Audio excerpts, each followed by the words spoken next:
ये आकाशवाणी है। प्रस्तुत है कार्यक्रम सुर्खियों में। कार्यक्रम के अंतर्गत सुनिए मणिपुर और उत्तर प्रदेश विधानसभा चुनाव के वर्तमान परिदृश्य पर क्षेत्रीय संवाददाताओं के साथ आकाशवाणी संवाददाता उमेश चतुर्वेदी की विशेष बातचीत। उत्तर प्रदेश में चौथे दौर के चुनाव का आज प्रचार थम गया। अवध क्षेत्र के 9 जिलों की 59 सीटों के लिए सभी राजनीतिक दलों ने पूरी ताकत झोंक दी।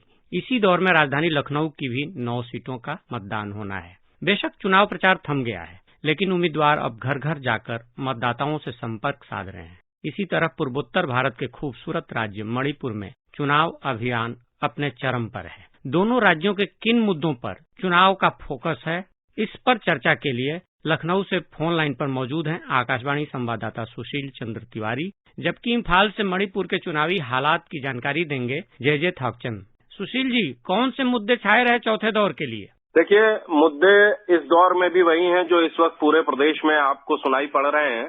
हम जानते हैं कि जो सत्तारूढ़ पार्टी है उसका सारा जोर इस बात पर है कि कैसे उसने 5 साल तक एक बेहतर प्रशासन दिया, कानून व्यवस्था के मुद्दे पर बेहतर काम दिया, विकास के लिए तमाम योजनाओं का लाभ दिया लोगों को, और एक्सप्रेसवे, हाईवे, सड़कों के निर्माण से लेकर के छात्रों को लैपटॉप देने से लेकर के तमाम मानदेय बढ़ाने तक, ऐसे तमाम मुद्दे जो अपने सरकार की उपलब्धियां हैं उनकी चर्चा की जा रही है। वहीं विपक्ष का आप अगर देखते हैं तो कुछ मुद्दे हैं जो बहुत ज्यादा लोगों के बीच चर्चा में हैं। जैसे समाजवादी पार्टी ने 300 यूनिट बिजली फ्री देने का वादा किया है। शहरी मतदाताओं के लिए विशेष तौर पर यह एक लुभावना वादा है। वहीं सरकारी कर्मचारियों को अपने पाले में करने के लिए उसने ओल्ड पेंशन स्कीम ओपीएस को लागू करने का वादा किया है। ये 2 मुद्दे भी बहुत चर्चा में। बहुजन समाज पार्टी की तरफ से बार बार दोनों ही पार्टियों के दौरान हुए कुशासन और कमजोर लॉ एंड ऑर्डर की चर्चा की जा रही है। मायावती ने अपने प्रचार में, सतीश मिश्रा ने अपने प्रचार में जहां एक तरफ जातिगत आधार पर अपने समीकरण मजबूत करने की कोशिश की है, वहीं ये भी रहा है उनकी तरफ से कि दोनों पार्टियों ने दलितों के लिए, पिछड़ों के लिए कुछ खास नहीं किया है। सुशील जी, आपने एक शब्द का इस्तेमाल किया, गढ़ का।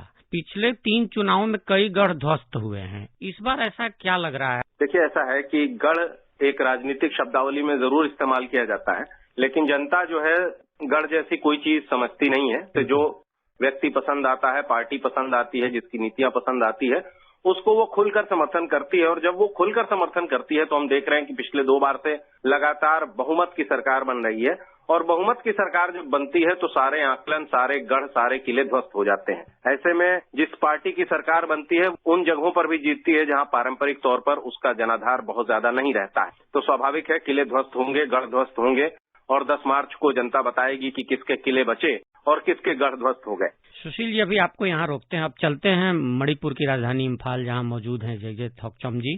थाकचंद जी, ये बताइए, मणिपुर में इस बार कौन कौन सा अलायंस चुनावी मैदान में है? उमेश जी, इस बार के चुनाव में एक अलायंस है जिसका नाम है मणिपुर प्रोग्रेसिव सेकुलर अलायंस। ये कांग्रेस के नेतृत्व में विभिन्न पार्टियों के साथ अलायंस किया हुआ है। इसमें सीपीआई है, सीपीआईएम है, ऑल इंडिया फॉरवर्ड ब्लॉक है, और आरएसपी है, और जेडीएस है। तो ये सेकुलर अलायंस जो है इस बार चुनावी मैदान में 53 कैंडिडेट आईएनसी का होगा और 2 कैंडिडेट जो है वो सीपीआई का है। और इस चुनाव को लेके सेकुलर अलायंस ने अपना एक विजन डॉक्यूमेंट भी रिलीज किया है, जिसमें उन लोगों ने बहुत सारा प्रोमिसेस किया है कि आने वाले सालों में अगर वो सत्ता में आए तो बहुत सारा काम कर लेगा। और एक तरफ एनडीए है, national democratic alliance, Bharatiya Janata party के नेतृत्व में। अभी तक कोई प्रीपोन अलायंस उन लोगों की तरफ से कोई ऐलान नहीं हुआ है, बल्कि भारतीय जनता पार्टी जो है 60 सीटों में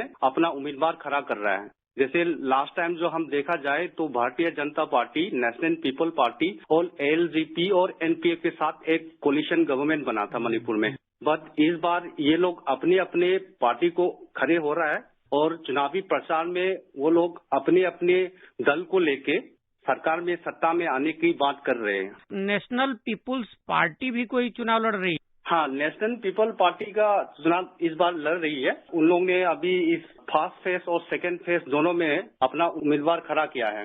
तो नेशनल पीपल पार्टी जो है, ये नेशनल पीपल पार्टी का 38 कैंडिडेट जो है चुनावी मैदान में है, और इन 38 में 27 जो है वो फर्स्ट फेज में और 11 जो है सेकंड फेज में। अच्छा, मणिपुर में नागा पीपुल्स फ्रंट का भी प्रभाव रहा है क्या? वो भी चुनाव लड़ रहा है? नागा पीपल फ्रंट का काफी प्रभाव पहाड़ी क्षेत्र इलाका में है। लास्ट टाइम उन लोगों का 3-4 आदमी भी जीता था। इस बार वो लोग 10 उम्मीदवार को खड़े कर रहे हैं। ये 10 उम्मीदवार जो है वो सब सेकेंड फेज का है और उन लोगों का चुनावी का कैंपेन भी शुरू हो चुका है। पार्टी का प्रेसिडेंट और मुख्यमंत्री नागालैंड का नाइफिउ रियो मणिपुर में खुद आके प्रचार कर चुके हैं। थैक्चम जी, डॉक्टर राम मनोहर लोहिया जो समाजवाद के बड़े नेता रहे, उनका भी पूर्वोत्तर में बड़ा प्रभाव रहा और एक दौर में उनके बड़े अनुयायी रहे। मणिपुर में तो एक दौर में सोशलिस्ट दल भी चुनाव लड़ते थे और अच्छी खासी संख्या जीत जाते थे। क्या इस बार भी कोई सोशलिस्ट जनता दल यू क्या उस चुनाव मैदान में है इस बार? जनता दल यूनाइटेड जो है काफी उसका प्रभाव इस आने वाले चुनाव में होगा, क्योंकि जनता दल यूनाइटेड ने 28 कैंडिडेट को इस चुनाव मैदान में खड़ा किया है। इनमें से कोई तो सिटिंग एमएलए है जो कांग्रेस को छोड़ के या कोई इंडिपेंडेंट था जनता दल पे ज्वाइन किया है। तो जनता दल का 28 कैंडिडेट जो है वो फर्स्ट फेज में है। इनमें से जो हमारा मणिपुर का सुपर कोप लेडी जो बोलता है बृंदा थोनाजम, जो पहले डीएसपी थे, नौकरी छोड़ ली है और उसने चुनावी मैदान में खड़ा किया है। वो जनता दल यूनाइटेड के टिकट पे वो या स्कूल केंद्र से विधानसभा क्षेत्र से चुनाव लड़ रहे हैं। जो पिछला 2017 का चुनाव था विधानसभा चुनाव, उसमें तृणमूल कांग्रेस जो ममता बनर्जी की है उसने भी दांव आजमाया था, नेशनलिस्ट कांग्रेस पार्टी ने भी दांव आजमाया था। क्या इस बार उनकी मौजूदगी नजर आ रही है? उमेश जी, लास्ट चुनाव में जो 11 मणिपुर लेजिस्लेटिव असेंबली का जो इलेक्शन हुआ था उसमें एक तृणमूल का एक कैंडिडेट जीते थे।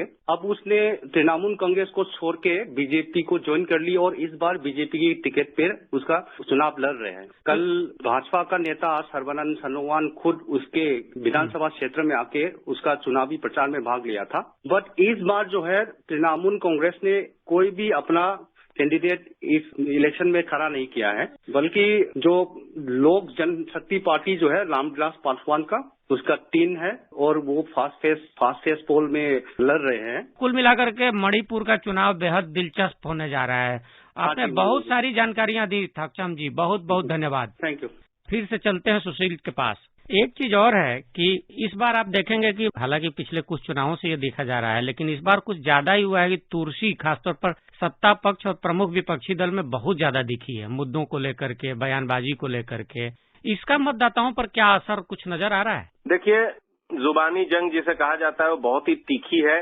हम देख रहे हैं कि चुनाव में किसी भी हद तक जाकर के जनता को अपने पाले में लाने की कोशिशें सभी पार्टियों की तरफ से की जा रही हैं, चाहे वो समाजवादी पार्टी के प्रमुख हों, चाहे वो भारतीय जनता पार्टी के प्रमुख नेता हों, क्योंकि उनको लगता है कि अब निर्णायक दौर में लड़ाई है। सब अपनी स्थिति मजबूत करना चाह रहे हैं, चारों प्रमुख पार्टियां जो हैं।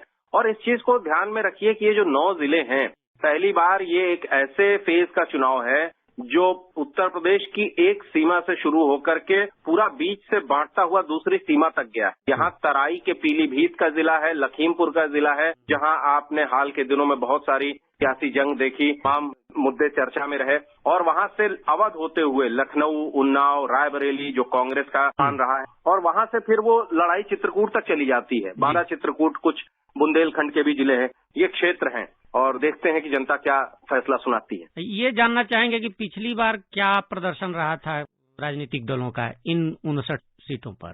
देखिए, इन 59 सीटों पर सबसे ज्यादा सीटें भारतीय जनता पार्टी ने जीती थी और उसके बाद समाजवादी पार्टी का नंबर रहा था। कांग्रेस ने इस क्षेत्र में भी, जैसे अदिति सिंह, आपको पता होगा कि वो रायबरेली से एमएलए थी, तो वो अब उनके साथ नहीं है। कांग्रेस ने इस बार इस क्षेत्र में बड़ी मेहनत की है। रायबरेली में लगातार प्रियंका गांधी के भी दौरे होते रहे हैं। उन्नाव में हम देख रहे हैं कि जो प्रमुख रेप कांड की पीड़िता थी, जो उनके प्रमुख उम्मीदवार हैं, उनमें उन्नाव की सीट से उन्होंने उनकी मदर को टिकट दिया है। तो कई बार और स्थानीय मुद्दों को भी, जिसे आप कहें कि भुनाने की कोशिश की गई, हालांकि ये मुद्दा स्थानीय नहीं रहा था, रेप कांड का मुद्दा। 2 प्रमुख मुद्दे जिसे कहा जाए कि इस बेल्ट में इस बार आए हैं, जैसे लखीमपुर का किसानों का मुद्दा रहा और ये उन्नाव वाला, तो 2 प्रमुख इनकी मुद्दे रहे। वो इस बार भी अपना असर दिखाएंगे। जनता उस पर क्या फैसला देती है, देखने वाली बात। सुशील जी, आपने बहुत सारी जानकारियां दी, आपका बहुत बहुत धन्यवाद। धन्यवाद। हमारे श्रोताओं को बहुत सारी जानकारियां देने के लिए बहुत बहुत आप दोनों का आभार। धन्यवाद। अभी आप सुन रहे थे मणिपुर और उत्तर प्रदेश विधानसभा चुनाव के वर्तमान परिदृश्य पर क्षेत्रीय संवाददाताओं के साथ आकाशवाणी संवाददाता उमेश चतुर्वेदी की विशेष बातचीत। ये कार्यक्रम आकाशवाणी के समाचार सेवा प्रभाग द्वारा प्रस्तुत किया गया। इसे आप हमारे mobile app news on AIR और YouTube channel news on AIR official पर भी सुन सकते हैं। इस कार्यक्रम के संबंध में अपनी प्रतिक्रिया आप हमें ईमेल कर सकते हैं। ईमेल ID है airnsdtalks@gmail.com।